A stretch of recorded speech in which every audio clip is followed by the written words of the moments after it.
Thank you all for being here.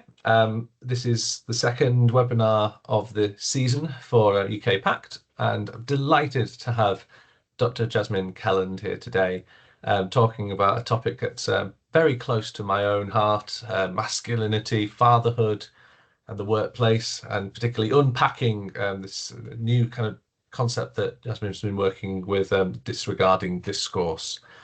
So really excited to talk about this. Before we get into that, I just want to take a moment of your time just to highlight that we are still a growing organization and growing together. So Anna, who's on the call with me, and if Anna, if you wanted to quickly say hello now, you're more than welcome to. Um, we've been working on this organization since, or with this organization since 2022, and Anna and I became co-chairs in 2024, and we've been building together and with our community. So we do these webinars, try and do it every sort of 6 weeks or so. And we also have a website, and we have toolkit for parents and carers networks. We have member profiles, so you can get a sense of the different types of parents and carers networks that are out there. And we also have a leaderboard of maternity leave and paternity leave. So it's a really valuable website that we've worked with the community to build and got it professionally done as well, with a company called Ready Salted.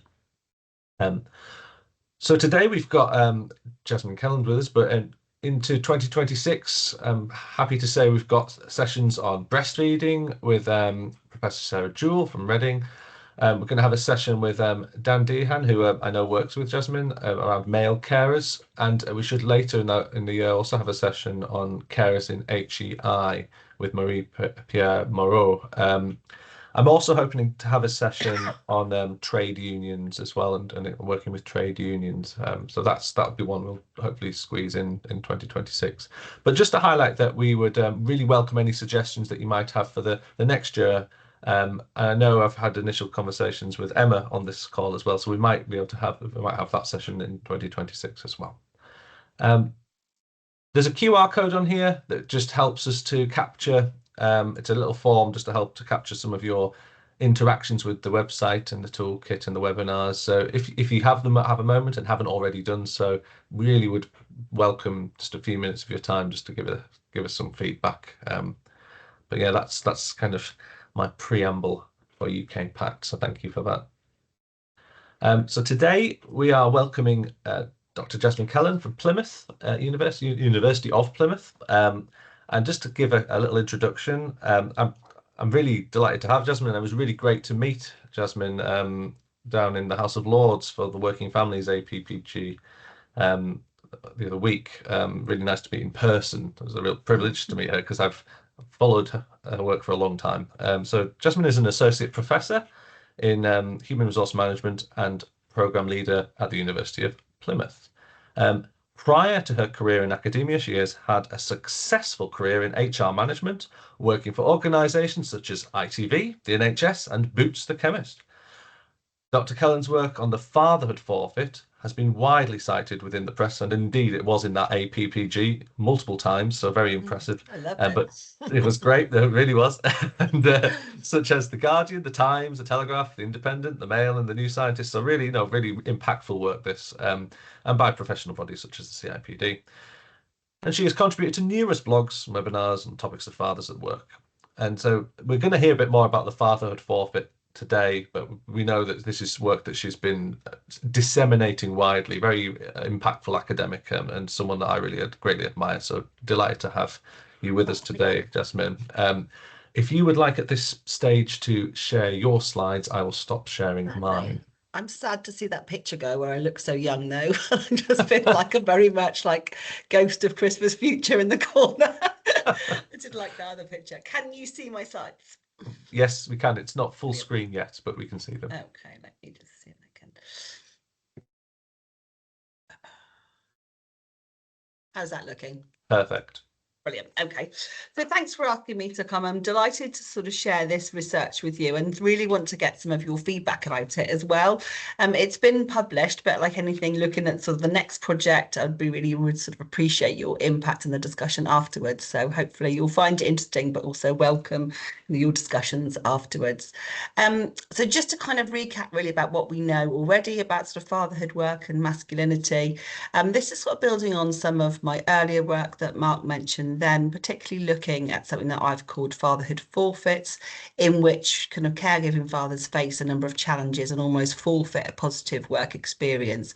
My research in particular found out that when dads wanted to take an active role in caregiving, they are often viewed with suspicion, they face sort of mockery and teasing, and are often conceptualized as being idle, and essentially that it's assumed that they're somehow work shy, a little bit lazy, and that's why that they're taking on caregiving rather than actually just having to or wanting to.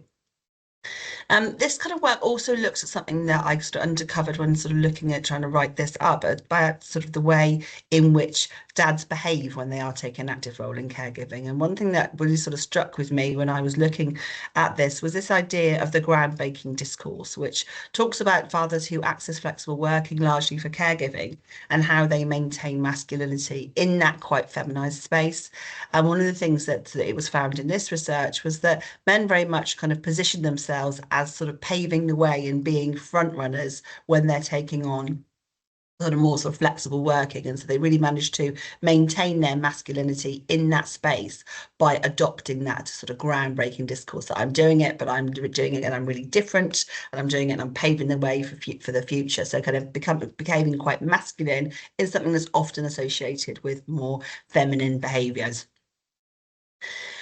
So what we did was, it was really interesting. What we did was we looked at the comments in newspaper articles. There was a comments by Mark Rice Oxley around sort of men and the challenges facing modern fathers, and it generated about 1,000 comments. So what we did was we wanted to analyse those comments. We thought it would give a really new way of looking at this discussion. Naturally, a lot of the work, certainly the work that I've done, has involved having interviews with dads and with employers. The difficulty is, as we all know, as soon as you're there, sometimes they say some things that you want to hear rather than how they actually feel. So I was really quite kind of excited to delve into these comments and sort of look under the lid a little bit to see actually what's happening and what is the view of people, because naturally it's a little bit more and not completely anonymous, a bit more incognito. So I was really interested to see if some of the issues that I'd seen before would appear, and particularly looking at this issue of the sort of fatherhood forfeits. We also looked a little bit about the patriarchal deficit that I won't particularly get into, but we looked at that as well. And also looking more sort of more generally how masculinity was managed in that particular environment. So one of the first things that emerged was that some of the fatherhood forfeits that I had previously observed were observable in this context, particularly around fathers being viewed with suspicion and sort of facing mockery. And naturally, if I was sort of listening to this, I would be thinking, how do we actually know their fathers? The answer is we don't.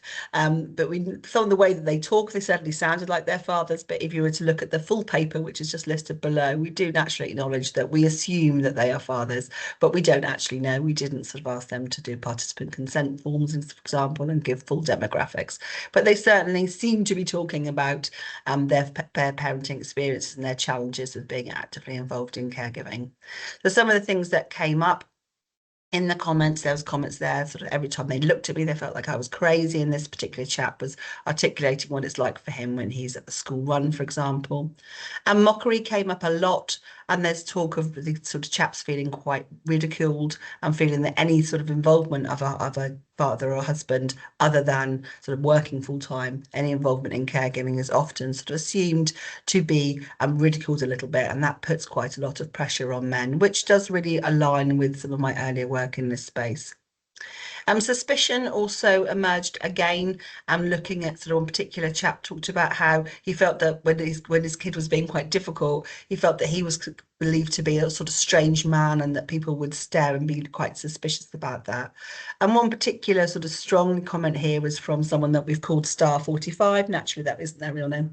They said that he had faced accusations that he'd only adopted so that he could be a pedo, because while I'd been married, people still felt that I was a bit funny. So it's really quite strong. So in this sort of incognito mode, it's quite interesting kind of how some of the comments that were made within the comments were really quite strong. One other thing that came out really strongly was a new sort of fatherhood forfeit almost. And this doesn't particularly relate to the workplace as much as the other ones do. This is more sort of general and about sort of generally sort of masculinity more broadly, but talked about this notion of impeded attractiveness. And again, the people who presented as fathers within this data were really kind of quite open about how they felt that involvement in caregiving in some way impeded attractiveness. And I've given sort of 4 quotes here, but there were absolutely loads of quotes about this. It was one of the strongest sort of themes within the comment section of the article was around this kind of notion of impeded attractiveness. And one person would give a comment and then someone else would comment on it. So we spent quite a lot of time in this element of the data. It's one of the quite strong arguments there on the right hand side. If you act like feminists tell you, and this was when he was discussing being actively involved as a father, then you won't get laid. So along similar lines, I wonder how many women would find it a massive turn off to have their husband stay at home with the kids. Somebody talked about if I, on my first date 25 years ago, had said my ambition was to be a stay-at-home dad, I doubt there would have been a second date, never mind marriage and kids. And the last one there, so unless a guy wants to be regulated to the friend zone, best keep up the macho act as best one can, going on to then talk about being a caregiving dad. So really quite strong comments here. And it was quite interesting because I was looking sort of in previous research and I didn't really see anything around this kind of emerge before. So as a sort of academic, I was quite excited about that. Naturally, always worried that I've missed something, but I did think that was really quite interesting and it was really quite strong in our data. The last sort of theme that came up that was kind of the title of this presentation was something that we've called the disregarding discourse. I do like alliteration, as you can tell by the fatherhood forfeit and the disregarding discourse. I do kind of think that makes it quite easy for us to hang something on. And one thing that was really interesting is kind of building on this notion of being groundbreakers and sort of front runners was this idea as a new way of sort of dads maintaining that in this sort of often feminized space, is actually having a real disregarding attitude to criticism.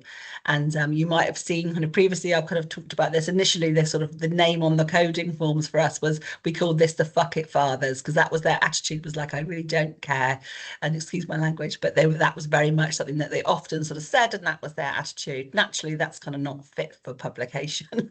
Therefore, we've kind of changed it a little bit to be disregarding discourse, which sounds a bit more palatable, but certainly that was very much the emphasis of this theme, was actually men sort of preserving their masculinity by having quite a strong and robust defense in the face of any sort of criticism, any fatherhood forfeits, mockery, any suspicion. For example, we have one quote here which says that any of these troubled fellows tried not giving a XXX, it worked for me. And the other one was kind of balls to your boss, this idea of I just did it and I don't care what anyone thinks and I don't regret it. And this was very sort of strong, this sort of attitude that I'm going to do it anyway. I don't care what people think and I'm going to make sure that I spend time with my family.